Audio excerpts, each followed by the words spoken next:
Well, from my perspective, unlike a lot of other people, I made a conscientious decision to commit a crime, and I got punished for it.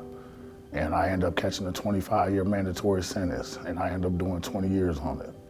When I first got locked up, I was in a two-man cell. And to me, the only thing I could think of is, honestly, I hope I don't get raped.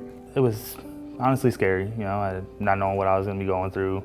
Didn't know, what the place was like. It's my first time being in prison, and that was absolutely miserable. And I just felt horrible, I felt scared, I didn't know what to expect, and it was very frightening. They put you in one of the most dangerous prisons with grown-ups, adults, going in at 17 years old. It was a situation where you don't know how it might turn out. I was terrified. I didn't know what to expect. What am I going to face? Because I never done prison time before. My big fear of getting out is not finding a job, not finding the support that I need from my family. And most I'm concerned about is, getting out, getting a job, transportation, biggest thing. Not having a license when I get out is going to be probably one of the hardest things. It was hard to adjust. I didn't know what to expect because a lot of companies nowadays don't hire felons. It's hard for you to maintain a living environment. Having a solid job would be one of my main concerns. I've never had a problem finding a job. It's the fact that they won't hire me because of my record. I got a lot of skills. Where am I gonna work? Who's gonna hire me? How am I gonna make my PO appointments on time if I don't have transportation and I don't have money to get transportation? And they only give us a 4-hour window each day to search for employment. And by the time I take the bus from the work release facility to one location, it's over an hour. So pretty much we get one job search a day, but we're required to put down 3 for the 4-hour time period, or they won't allow us to leave to go job seeking. Bus routes don't always go very far, especially like in the business districts. The bus routes don't go out there. So that provides kind of a barrier when we're trying to find jobs and there's no bus. You're trying to do good when you're in there, but most of the time it's hard because you get all those speed bumps. My biggest obstacle was, guess what? I was going back to what created me. That was the biggest obstacle I had to face. You were asking for a change, but you were sending me back to something that hadn't changed.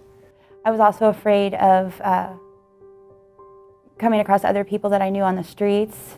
You get back into the street and of course you're going to run into your old friends again. You're going to run into people in that kind of situation that they stood stuck in the whole time you were incarcerated. They never changed. They're still the same people. They don't have good support systems. They don't know where they're going to live. They don't know where they're going to work. And then having to strike against you is an added obstacle. And I believe that, yes, I made a mistake, but that doesn't define me. What I did 8, 9 years ago doesn't define me. I enrolled at DMAC, and I got 4 semesters, straight A, and 4 straight semesters, no break. And I'm in a situation where I've got to find not only housing, but I need to find employment. As an inmate, I'm worth $40,000 a year. But upon my release, because of the conviction, I can't go out and pay taxes and be a taxpayer and earn the same thing. So I'm worth more incarcerated than I am free to begin with. Where am I gonna live? How am I gonna get around? What clothes am I gonna wear? I came out with literally a file box of papers and a pair of gray sweats. That's it. And those places that you move to from that will accept you are even in worse conditions. They suck. They're all bad. You walk into a complex you want to apply at, and you smell marijuana smoke. You just hear things, and you just like, I don't want to live here. But where else are you gonna go? If you want quality housing, they're doing checks, and they should. But it's got to be something put into writing that states that, guess what? After I've served my time, I've served my time. Because innately, if I can't find a place to stay, what am I gonna do? They all want you to be financially stable, but it's hard to find a job where you can make decent money to where you can actually be financially stable. But I feel that the only way you can really give a true second chance is you got to understand. Understanding is what's lacking. We don't understand what we really actually putting on individuals' minds. The rest of my life, I'm an ex-offender. Well, maybe that's why a lot of people act like them for the rest of their lives. Trying to figure out who I am still, because I'm still a little lost right now. Felt really low because I was embarrassed. I had disrespected my family. I was disrespecting myself. Here I'm a seasoned woman, and at past 55, and I'm still out here playing these games like a kid. I wasn't gonna have the opportunity to rebuild the relationship with them. It had been such a long time since I'd seen my family. How can I do something different if I don't have new information to do it with? That's where we're failing. You're using prison as punishment. Well, the punishment goes on and on and on and on, and it's going to continue to go on and on and on if you don't give new information. Without new information, I can only be who I am. I only know what I know. I got complacent, in my sobriety, thought that I had it whooped, and kind of walked away from the people that supported me in that. I'm just afraid to reoffend because I don't want to go back to prison. It was only a matter of 3 months, and I was back in prison. I don't even remember where I was working at, but it didn't last long because then I was doing I went back to my criminal behavior. And so then I got caught up drinking again, and they sent me right back to prison again. You have to change the thinking in order to change the result. There's always things you can do to overcome obstacles if you want to do the right thing. Proper preparation prevents poor performance. You have to be prepared for what you're getting into. First thing I'm planning to do when I get out here is actually go get my GED. That's the first thing I'm heading to do. Stay out of trouble. Like I said before, just try to get the help that I need, the support from my family to keep me focused on my priorities, my family, my job. I'm most excited about reuniting with my family when I get out. I want to be happy. I want to be able to have a sustainable life, be comfortable, take care of my family, and be a man. I'm not giving up. I'm still going out there. Every day I walk at least a couple miles a day walking. I catch the bus, I'm hungry. I'm trying to get out of there. I'm trying to do right. I catch the bus. I do what I got to do. I'm trying to find work. I'm doing whatever I can, because I just don't want to stay in this position forever. I'm asking for help. That's the biggest thing. I am not alone, and I'm not expected to do it alone. And prior to my incarceration, I felt alone. I felt like nobody on this planet cared, and that I had gotten myself into this mess with my addiction, and I'd lost my job, I'd lost my family. It was up to me to figure out what I was going to do to fix it.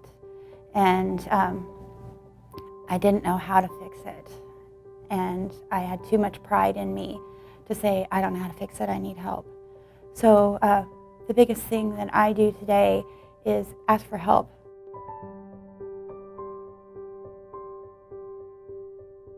We need all offenders to be successful, whether they believe that or not. We need all people to be successful. And because when we have successful offenders, that reduces the number of victims in our community. And that's ultimately our goal, is to reduce victims here in the state of Iowa. It's the individuals that they have to reshape their paradigms in terms of thinking, well, if you did the crime, you should do the time. It's not black or white. It never is. It's always gray. I experienced a lot of hardships while I was locked up, but I was able to overcome it because I chose and wanted to. So I took advantage of almost every job that they had, every program that they had, knowing that I wanted to have the right mind state and the will to work when I got out of prison. I was fortunate in 2000 when I went back to go to Fort Madison, honestly, because they helped me get my CDL and stuff down there. That's what kind of got me my boost. I had a correctional officer down there that was very good with people. The inmates treat you like a person. Gathering this data, it tells us what we're doing right, and it also tells us what we're doing wrong based on outcome measures. And so we make adjustments and we see that there's needs that maybe we didn't factor in. And so we make adjustments for that, and we work with community partners to develop programs, again, to assist offenders in becoming successful, because the old adage is not true: once an offender, always an offender. If you want to get them off the books, you're going to have to give them an even playground. Resources, economic resources, housing resources, transportation resources. You should come out and have a right to life, liberty, and the pursuit of happiness like anyone else. And I always say, if a person is not ready for the street, then keep them in jail. But once they come out, they should have an opportunity like everyone else. Give that man or woman a chance. You never know what you'll get. I got a phone call saying, "Hey, are you ready to work? Do you still want to work?" And I was like, "Yeah, I'm ready." And they gave me my first job, and they told me how much I was making, and I was like, that's a game changer right there. That's what I need. So in my mind, I just told myself, don't mess this up. Everybody gets a second chance, or a chance, however you want to put it. When you get it, don't miss out on it, because if you do, you might not get another one. And that's how I felt. So when I got the opportunity to prove myself, I'm at work. You don't have to tell me don't be late to work. I'm an hour early every day.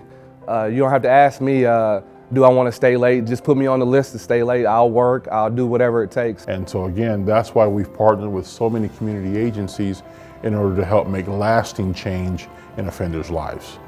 Yes, I feel I have a great support group in my life today because of the effort and the work that I put in to formulate it. I developed in prison, I developed the concept that it was okay for me to have problems, and it's okay for me to ask for help. Everything they did for me was just a blessing. I think about it still to this day. Without them, I might be in prison. I might be dead. I don't know. I just know they have been good to me, and I appreciate everything the union has done for me. We all need opportunities.